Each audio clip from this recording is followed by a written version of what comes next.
Welcome back to Tendencies. I'm your host, Jay Suave. And I am Jreese. And the offseason is on and going this week with the NFL. We have some crazy franchise tags. It's not even franchise tags, but guys who might be franchise tagged in this upcoming offseason. Jarius, go ahead and give me these guys that you think will be franchise tagged. Maybe not, might go to other teams. I want to hear your thoughts. Well, man, the franchise tag opens the day that we're dropping this episode on February 20th, and it ends March 5th. So they have that short window to franchise tag whoever they need to. And it's a long list of players that could get franchise tagged, but one person that's probably gonna get the franchise tag, I know you're not gonna be happy about it. It's gonna be T. Higgins, right? The Bengals gonna try to secure him up so they can have enough time so they can work out the extension between the Bengals and Jamar, and then afterwards they can get over to whatever team wants to get in that extension. If he accepts that franchise tag, he could always say it if he feels like it, but I don't think he's going to sit if he gets tagged. I think he's going to play through the season, and that's one player I think is going to get tagged. Also, maybe because there's a lot of guys on here that are on the last parts of their deals, and they're either going to go Mhm. on free agency or they're going to get signed to an extension. I don't think they're going to get tagged. Like Chris Jones, I think he's going to get extended. Mike Evans, it's looking like they're going to extend him. So sorry about that, Jay. Sick, dude. Also, Michael Pittman also looks like he's getting extended. So, Yeah. and the only other guy that I see that could get tagged on the list that I saw was Antoine Winfield Jr., who's a really good safety for the Bucks, and I don't think they're gonna want to let him walk away. But I think they're definitely gonna prioritize trying to sign after getting Baker Mayfield signed to a long-term contract. They're gonna try to get Mike Evans signed to a long-term contract, and that's unfortunately not gonna leave any money for Antoine Winfield Jr. So I feel like they're gonna want to keep him around and give him the tag. What about you, Jay? Yeah, man, I feel those guys. But one receiver I'm really hoping for in the offseason is definitely going to be Brandon Ayuk. He hasn't had the best last week with the San Francisco 49ers. But other than Mike Evans, T. Higgins, I got guys like Jalen Johnson on my list. The Bears have the seventh most cap space this offseason. The third, because And they released Eddie Jackson and their guard, that one they guard. did. And at this point, before that, they were already, I think they were like north of 46 million in cap space, Hmm. which would, and if they would have franchised Jalen Johnson, he'll probably be upwards of 21 million a year, which is gonna be crazy. I feel like that's a good guy to keep. Him not being all pro, first team all pro, was kind of insane this year. And one thing that I also think I don't like, I don't know how I feel about it, but I have Brian Burns on my list and key player for the Panthers. Had like sack wise, he didn't do a lot, but he's a key player for a 3-4 defense, which is what we run. Hmm. And he's 25 years old, estimated around to make 23 million, which is lower than what he wants. But we were able to franchise tag him. We'll make him good for us, hopefully. If not, hopefully we could just get somebody else in the draft or get somebody else in free agency.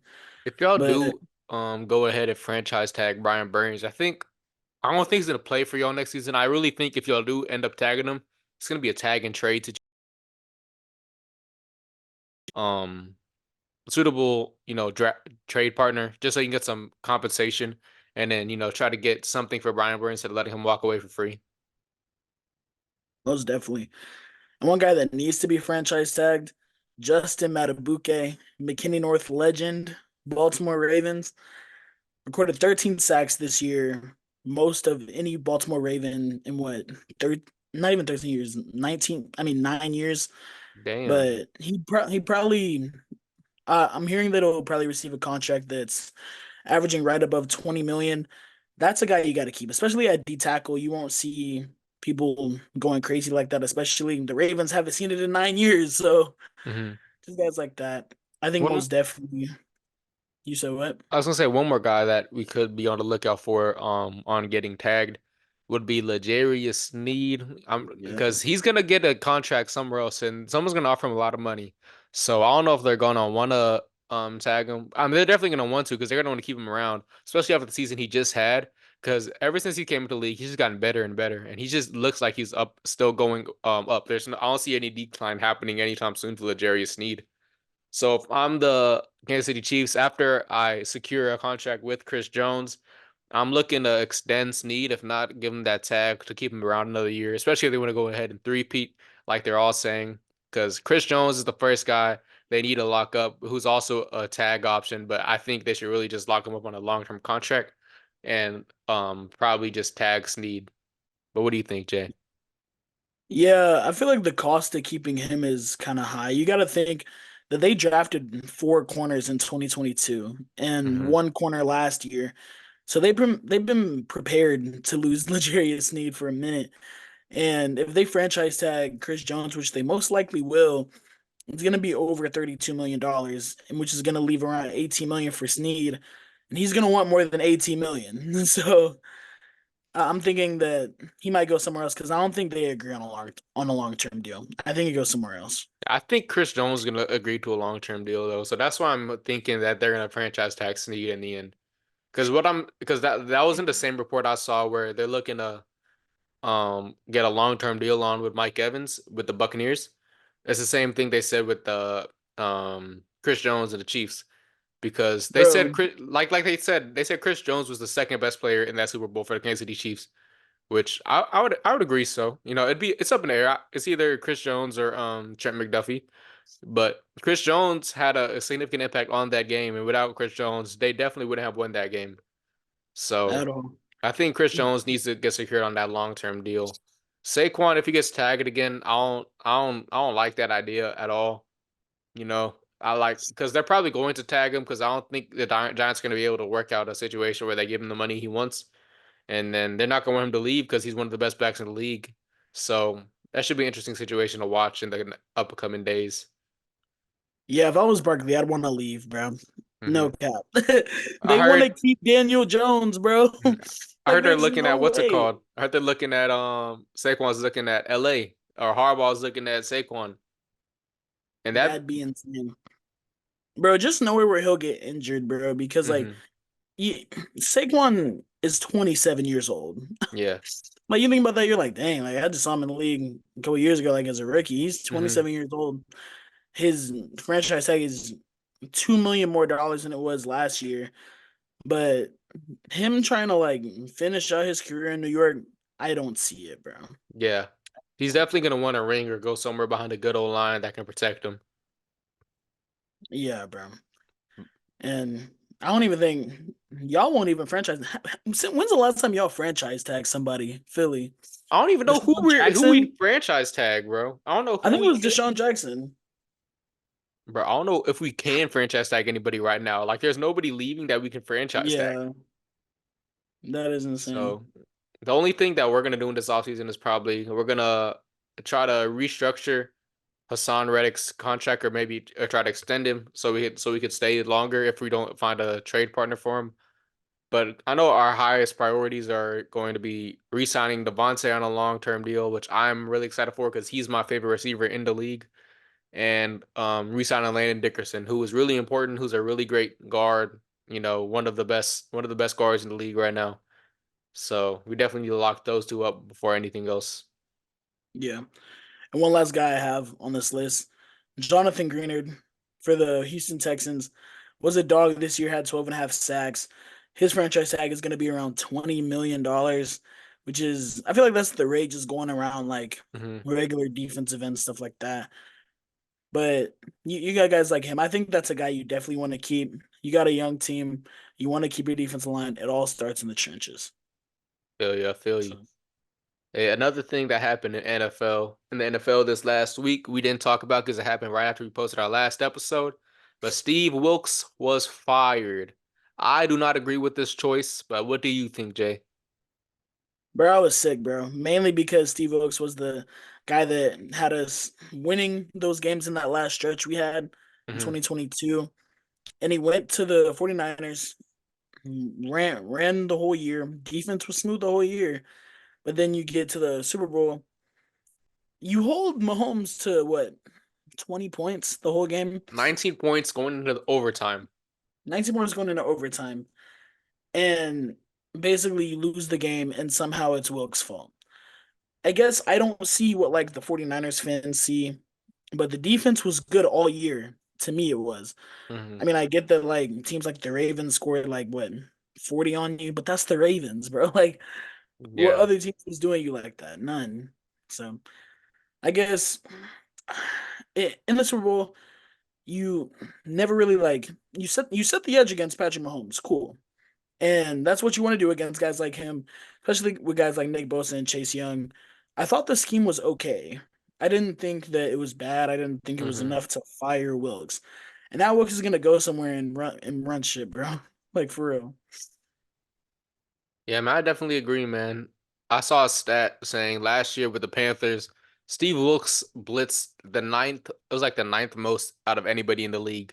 Then he goes over to 49ers and they're blitzing the 28th most. So it's definitely Kyle Shanahan who had a real impact on his scheme throughout the season because you don't go from being the ninth the coach that blitzes the ninth most in the NFL to the 28th most just because you feel like it. Right? That's definitely impact from the head coach and Kyle Shanahan, even in the Super Bowl, there was one play where they were on defense, they were about to send out all out blitz, and then they were about to run cover zero across the board. And then Kyle Shanahan had called a timeout because he didn't like the look. So Kyle Shanahan switched it up. And then after the Super Bowl, whenever your defense holds the one of the best quarterbacks in the best quarterback in the league, one of the best quarterbacks of all time, to 19 points, and then y'all lose in overtime, it's like it's nothing you can do because they hold them to 19 points in the duration of the game, right? Going into overtime. And Yeah. then they go out and score one more touchdown in overtime, but that's because he knows he has 4 downs to go score a touchdown. So, it's a different situation then. So it's just not fair. Steve Wilkes has been scapegoated.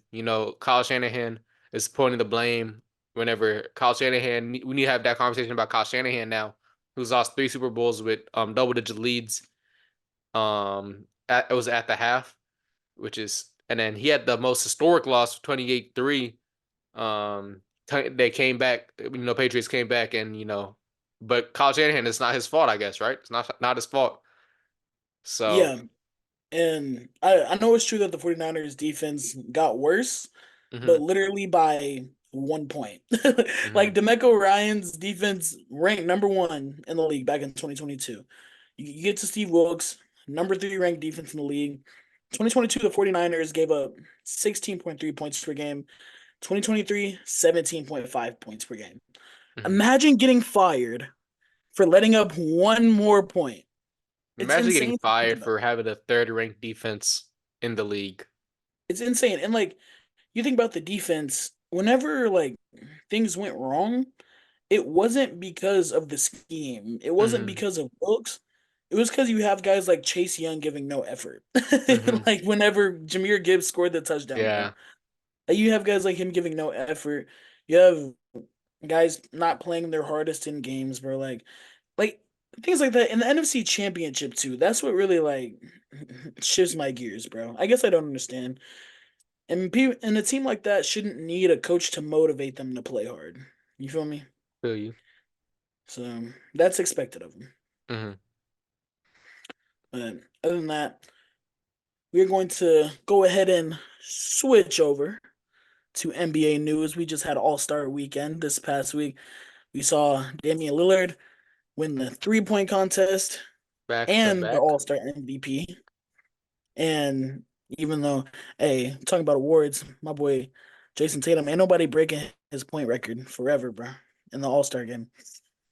But we saw Damian Lillard win both the All Star MVP and the 3-point contest. Matt McClung win the dunk contest back to back. What were our thoughts on the 3-point contest, Jerry? So I'll just start with that. I was thinking Dame was gonna win anyway, go back to back. They had a 3-point contest. To be honest, I didn't really watch a lot of the games. I just watched, highlights, and I saw Dame had won. And then I don't even remember who all was in the contest. I know wasn't Ant in the contest, or am I thinking of the different thing? I think you're Something thinking the same, different.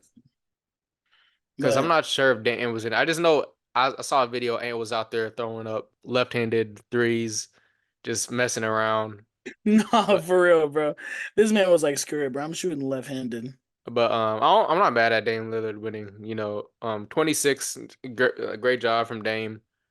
But the dunk contest on the other hand, Mac McClung, I thought he was gonna win. I didn't think he was gonna win, but he is like well deserved win. I'm mad that Jalen Brown advanced over Jaime Jaquez. Jaime Jaquez jumped over Shaq. I would say that he jumped over Shaq, made a dunk. You know what I'm saying? I don't think Jaime Jaquez would have won or anything yet because Mac McClung just has crazy bounce. But Jalen Brown should have got further than Jaime Jaquez. Like, bro Jaime Jaquez jumped over his Shaq. Jalen Brown jumped over Kai Cenat sitting down. Kai Cenat's like 2 foot tall. Left hand, baby. Bro did the dunk and then went into the dab. I heard he did that dunk twice because he failed the first time. So you gonna fail the first time dunking over Kai Cenat, and you gonna dab on the second time, and then y'all gonna give him more than 40 points on that? Like, come on now, that's crazy. Yeah, but other than that, I mean, I didn't really enjoy the dunk contest as much this year because I feel like every dunk has been done, bro. hmm Like Now everybody's after just dunking over Shaq. That's the goal now. Everyone's just getting Shaq to stand there and dunk over him. literally, bro, if Shaq's pulling up, they're gonna dunk over him. hmm But this has been going on for years, but people kind of want this to happen, and it's a one-on-one tournament instead of the dunk contest. And I feel like this hmm would be pretty good because, like I said, I feel like every dunk has been done, and ever since Aaron Gordon did the going under the legs over the hmm mascot, that Yeah, dunk was probably the best dunk I've ever seen, like in what's it called, dunk contest history. Like me seeing with my own eyes, it can't be topped. But you got one-on-one tournament. I feel like that go crazy. You can have guys like Tatum versus Brown, LeBron versus KD, hmm Embiid and Jokic, bro. Put some role players in there, bro. Screw it. Let's put Jaw versus Ant, bro. Like, come on. One-on-one tournament would go crazy. NBA, make it happen. bro. Put Jimmy versus Tatum just for you and me, so we can settle this debate. Bro, Tatum would kill him. Nah, Jimmy. Jimmy's not buzzing him, bro. Bro, Jimmy's like that, bro. Trust, Not over Tatum, bro. bro. Anthony Edwards versus Scotty Barnes. Bro. That's what I'm talking about next. I'm talking about Scotty Barnes and Anthony Edwards. Them boys was out there just having fun. Anthony Edwards was not taking the game seriously at all. Bro was out there throwing up left-handed threes, left-handed floaters, just shooting with his left hand the whole time. And Scotty Barnes was doing what Scotty Barnes does best, and that's making everybody laugh. Unintentionally though. Bro was just out there. Bro was out there losing the ball on the dribble. Bro was out there shooting backwards, half-court shots that aren't even close to the rim. Like, this is only something that Scotty Barnes can do, right? Like, that's something only Scotty Barnes can do, and I'm not even mad at it. People are mad, like, what is Scotty doing out there? Like, but Scotty, you're not being them allegations, buddy. You're not being them allegations, Scotty. Yeah, but I feel like stuff like that. I feel like most of the time, like it's not entertaining anymore, especially hmm like with all the contests they have. I feel like even in the game, bro, like I want to see the best go up against the best, like Yeah, bro. like Kobe said it best. Like, if I'm out there playing against us, I'm playing 100%. You know what I'm saying? And then like this was the most points scored ever in a All-Star game, and that it was like 350 some points. That's insane, bro. They Like took 138 threes, bro. Like, come on now. Like, like, Like, I'm not saying go all out like it's a finals game, right? Just have it be a little bit more competitive. You know what I'm saying? Have yeah, like go like a little bit less than what you would go in an NBA game. That's what all bro. people are asking for. We play harder at fives at the rec, bro. I'm saying, bro, we don't even hoop for real. We be playing harder at the rec, bro, than they do. I'm saying, bro, get But us against the NBA All Stars. whoa, not for real though. If they put, bro, put us in the contest for all the what's it called, streamers, stuff like that. Oh yeah, Is that the Celebrity All Star the game, celebrity one? bro. Let's go ahead and Let's talk give it about honorable that, bro. mentions. Michael Parsons, All Star game MVP. MVP, yes sir. Bro, Kai Cenat, 5 minutes played, 4 points. League him. Bro, bro, he was upset because he was getting the ball, and I would be upset too if my the MVP had shot 38 points in the Celebrity All Star game. He He shot had 30 38 shots shots. thrown up. 38 Oh my shots thrown up. god. Like, what are you doing? Like, swing the rock, bro. Like, Michael Parsons is really just NFL Michael Porter Jr. That's real, bro. Hey, at least he won MVP because if he put up 38 shots and ain't win MVP, that's insane. Real, like, bro was bro played good. So was Puka. Puka was going crazy too, from what I saw. But like 38 shots is insane. Like if I was on that team, I'd be mad, bro. But like, bro, swing that rock. Bro, there But was even there speaking of 38 shots, have you seen the girl from USC? I think her name's Juju Watkins, who put up like 32 shots and one assist. Bro, it was crazy. Bro, 32 shots, one assist. I think she was like, bro, she had some type of like style. It was like 8 for 32, but oh had my one god. Okay, I assist. thought you were gonna say like something like she was like 14. She was like 14, 18, 32. Eight? Eight? That's Bro, like less than 30% from the field. bro, whenever you put up that many shots, That's a 30% from the field. Why were you still in the game at that point? bro, because she'd be scoring, bro. They be She winning. wasn't scoring. She that's the whole point. She would She have had made. she had 31 points, bro. How many times did she go to the line? That means she would have more I shots. don't know. She had 31 points. It doesn't make any sense because she had 8 field goals, 8 field goals on 32 shots. Let, Man, let's talk. take a look at this. Juju Watkins, definitely a bucket, though. Her and Caitlin Clark are running. Actually, I'm cap. 18 points. My bad. 18 points, 11 rebounds, one assist. Let me see this, though. That was insane, though. But other than that, she is crazy, though. Caitlin Clark breaking the what points record was it Oh this past yeah, week too? for Hmm. career total in the women's NCAA. And first off, I want to say Detroit Pistons, you need her on the team. I don't. She's gonna be the first woman to play in the NBA because the Detroit Pistons are that down bad. But she's actually like no joke. All jokes aside, she is a bucket, and the way she broke the record too was crazy. She did she pulled up from like damn near half court, sunk that shot, and then I was From the like dang, logo, like what? like come on And it now, was literally butter, nothing but net. like. And then that game, she had more points like herself. She had more points than the other team at half, like the whole other team. Dang. All right, I pulled up Juju Watkins stuff. 18 points, 11 rebounds, one assist, 6 for 32 That's field even goal. worse. 18.8% from the field, 28.6% from the three. She was 2 of 7 from the three. Bro, Bro, if that putting up was me, bro. 32 If that was shots. me after the 20th, after I don't even after the 15th shot, you go on the bench. Bro, that's insane. Like, Only bro, making 6 shots? 18% from the field is insane, Hey, bro, shooters shoot. That's all I gotta say. Shout out Juju Watkins. No bro. cap. You don't say that when I'm at the rec though. Bro, that's real. Shout out Juju Watkins, though. At the Reg J Reese, don't shoot, bro. All right, bro. Don't worry about it. We'll see you on Friday. All We right. will, friend.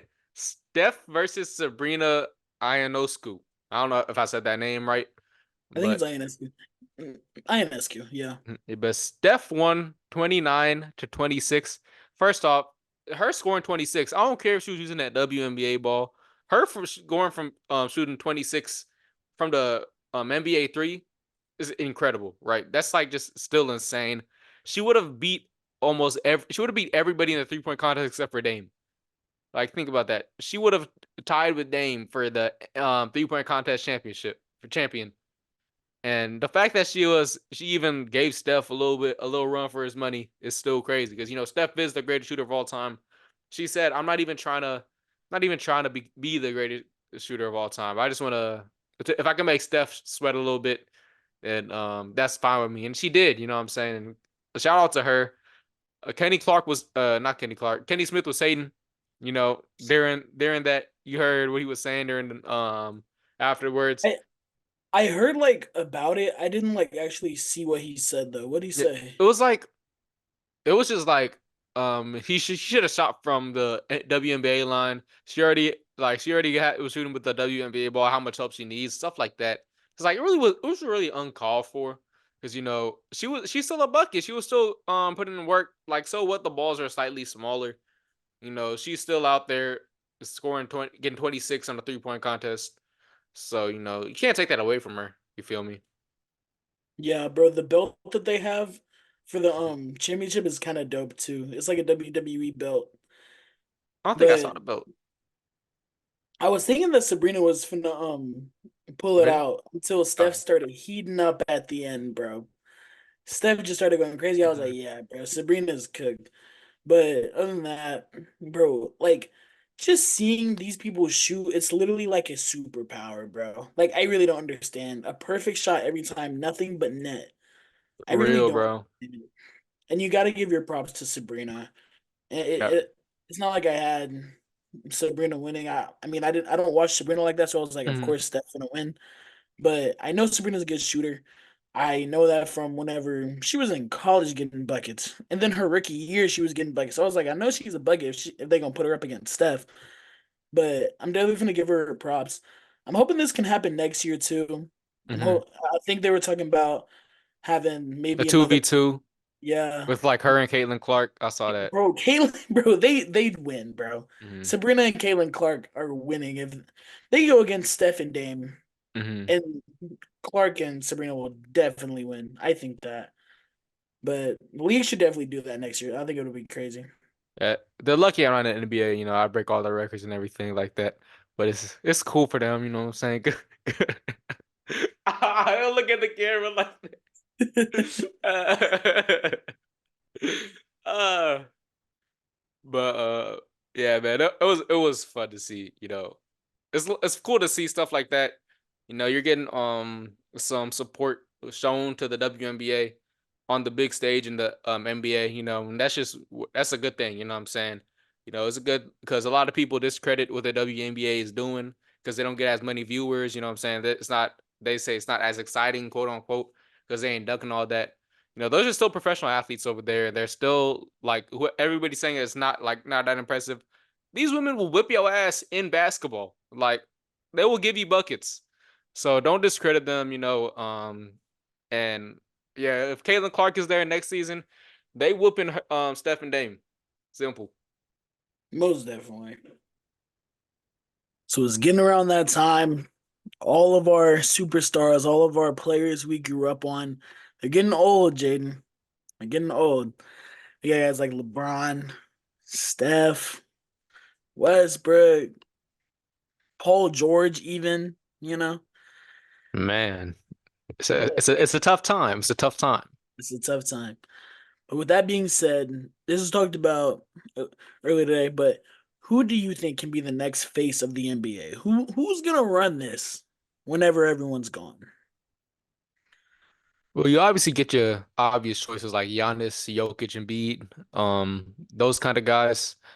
Out of the way. I just want to not because they're not going to be the face of the NBA because they obviously are the face of the NBA right now, too. Even with all these other guys, these older guys, these vets in the game. But I'm looking more towards the younger guys, that are gonna really hold the I'm not gonna say they're gonna be in the league for the next 20 years, but they're really gonna carry the weight for the next 20 years, you know what I'm saying? Of putting their face out there and trying to promote the NBA. And it's easy to say people like Luca, because Luca is one of the best players out there right now in the game, constantly in MVP talks. Your boy Tatum, also a really young guy who's also out there getting buckets, doing his thing. But the guys that I really want to see was first off, I'm gonna say who it's probably gonna be, which is Wemby, because they did all this promoting on Wemby already about him being the best prospect since LeBron James to ever enter the draft. Then we have him here, and he's playing really great. So he's probably going to be the face of the NBA going forward. But another guy that I feel like could have been if he didn't have all that off the court drama that kept happening and caused him to miss time, and that'd be Ja. Ja I think would have been the lead candidate to be face of the NBA. if he ain't go through all that, waving firearms around and everything like that. Which, he can do whatever he wants, on his free time, but you can't put that stuff on camera, you know what I'm saying? And that's not stuff that the NBA wants to promote because, they want to promote to all age groups, including children, and you don't want to promote any kind of guns or violence to children. So the two guys that I really want to see take over to be the face of the NBA is Shea Gilgeous-Alexander, a great guy over there in Oklahoma, great player, and I just love what he's doing. I think he definitely has a shot. This OKC team is really young. He's the leader of that team, and they're getting better and better every year. You know what I'm saying? So is Shea, and everybody loves Shea. I don't see anybody online ever hating on him, doubting on him. The only thing with Shea is he's a little quiet, and he's a little you just don't hear much from Shea. You know what I'm saying? He Like be you'll hear spitting about the big bars games on and everything. Instagram though. Hmm? He be spitting bars on his Instagram captions, bro. But the guy he do be spitting bars on his Instagram captions. But the guy I really want to see take over as the face of the NBA is the Ant-Man, Anthony Edwards. Anthony Edwards, first off, is hilarious. Second off, bro, already looks like Michael Jordan. Y'all see the edits of him if he was bald. Bro looks exactly like Michael Jordan. I think bro has a talent, to be the next face of the NBA. It's just the matter of fact, if the rest of his team gonna step up, because you have those games like when he's not playing as well. You'll have someone like Cat go out there score 62 points and y'all still lose. But Ant is the face of that Timberwolves franchise right now, and I think he does have a lot of potential to carry the load of being the face of the NBA. Once all these older guys retire. What about you, Jay? Yeah, I thought about guys like Ant and I thought about guys like Ja, but I feel like whenever it comes to stuff like off the court things, that whole little situation where Ant had with that one girl and the whole abortion situation, Oh yeah, yeah, you're right. and you had Ja with the gun stuff. I feel like guys like that most definitely can be the face of the NBA, but whenever things Mhm. like that happen, like it's hard to like I won't say it's hard to like rebuild your status, but like it's hard to like regain stuff you've already had. Like we saw Jaw lose his Nike stuff. Like you feel me? Mhm. But whenever I think of guys who can be the face of the NBA, I think of guys just like Tyrese Halliburton said, it's about guys who are in charge of a winning team. Mhm. And the first thing I'd probably think about, one of my guys isn't well, he's in charge of the team, but like I won't say like they're like first seed or anything. But whenever I think of guys who can be that guy whenever Brown retires, I think of Tatum or Luka Doncic. And Tatum Mhm. being the main guy on his team, you have him MVP conversations finally like emerging a little bit more since the beginning of the year. You have him sponsored by 2K, Ruffles, Gatorade, and Subway. Not too many guys are sponsored by Gatorade in the last couple years. I think OG Anunoby is, but like I think Tatum's the youngest guy signed on Gatorade right now Mhm. at 25. But you also have the father son aspect of Tatum, and not too many people like Deuce just because Mhm. like people think it's like a media stunt, but the NBA loves that, bro. So like Mhm. people eat it Just up, like the NFL, they love some Aiden Diggs. It's literally. just Like that whole situation that makes you the face of the NBA. mhm. Tatum hasn't had any off court issues. I don't even know if he's dating LMI or not, bro. I feel like that's just been like things we've said since like 2021. Hey, LMA. Stay away from him. Jason Tatum, stay away from my girl. Stay away from my girl. But yeah, bro, like and being on charge of a winning team, they were the first team to hit 40 wins. Hell, they might hit 50 too. And I think that they win a championship this year. Not even like no biased or anything. But Mhm. like like unless the Nuggets make the championship, I got the Celtics. Cause say the Timberwolves go, say the Oklahoma City Thunder go, those teams are pretty young. I'll say besides Cat, I just don't Mhm. see them winning against an experienced team like the Celtics. And then you Mhm. got teams like the Mavericks, Luka Doncic. And Luka, on the other hand, there's a reason why they call him Luka Magic. He just makes the game of basketball fun to watch. He's from Slovenia and just always has a smile on his face, like all the time. Mhm. And us living in Dallas, we see this all the time. Yeah. So he's only Can't been go to one. nowhere. You don't see no Mavericks merch, and if you see Mavericks merch, you know it's gonna say Luca on it. You're gonna see Luca posters hanging up everywhere. I got a And I Luka feel jersey in my closet right now. mhm, But he's only been to one Western Conference Finals, but he's still one of the best players in the league, bro. Like mhm, literally, him and there's always been conversations about who's better, him or Tatum. Like those conversations make the best like faces in the league, faces of the NBA, guys who haven't had any mhm, much trouble off the court, are always on their game on the court. But and being in a good market like Dallas definitely helps for Luca, mhm. and that's why like I really don't see people like Giannis and Embiid and Jokic doing it just because like I feel like Denver, Philly's like a semi good market, Mhm. but especially like in Milwaukee too, like they're definitely Hall of Fame players. But Yeah, of course. them being in those areas, I feel like the NBA doesn't really like market that as much as like Mhm, people like would in Boston and Dallas. You feel me? mhm. But that's who I think is going to be the face of the NBA, and I think my boy Tatum finna take it home this year and solidify that. Yeah, I agree. Like I said, I think Luca's going to be the face of NBA. It just seems like the most right answer, you know? Him Mm, being in Dallas and everything like that with everything you said, so you laid it out perfectly with the marketability of the Dallas. Him being such a great player, and him, he's Luca Magic for a reason, But I still think, like, I don't think that Ant's gonna be the face of the NBA. I would want him to be. That's what I really wanted, him or Shea. And the only thing is with Luca and Tatum, like, 'cause I hate to say it, because they're just on teams that I hate. I hate the Celtics and I mm, hate the Mavericks. So I was obviously looking for teams that other than those two. But those guys are obviously the two people that are most likely to take over.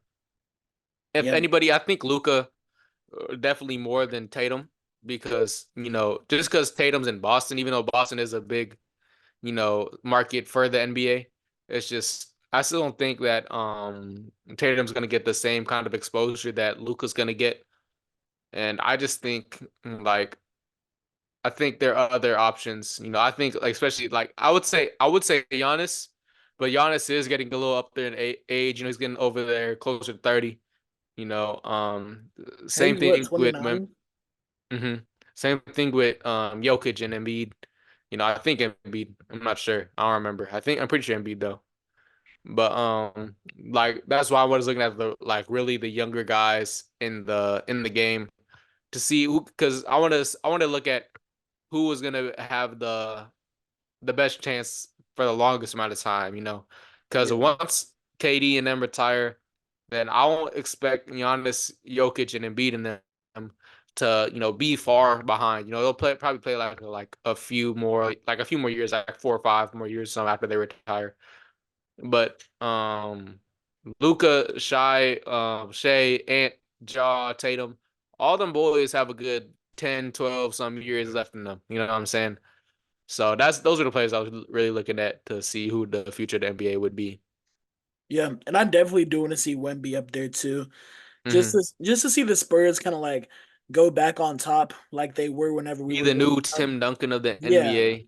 like that would be good, and then having a guy like Wemby, because what the Spurs used to be like it like I get that Duncan was there, but Duncan Hmm was just like so like the fundamental, bro. Like Yeah. he was like shy. He didn't really talk like that. It just wasn't like if Wemby was to become like for real a great, then like his market availability would be insane. Cause the hmm way, cause he's what same age as us, so like he grew up on all that social media too. Yeah. So I'm pretty sure he'd like it. hmm But with that, that's gonna. You got anything else to say about it? That's about it, man. All right. Well, that's gonna go ahead and wrap up our episode. If you tuned in, thank you. We would definitely love to hear your thoughts about who's gonna be the next face of the NBA. Who's gonna or what ideas y'all would have for the NBA for the All Star weekend, and just some predictions on who knows where some guys in the NFL will go. So I'll say that. Thank y'all for tuning in. You got anything to say, Jerry? Now we appreciate you guys. Thank you for tuning in. Follow us on our socials at Tendencies Pod if you're not already. And let your friends know about us. If they don't know about JTCs, put them on. Yes, sir. All But right. thank you guys. Thank you guys for tuning in. We'll see you next Thursday. See you guys.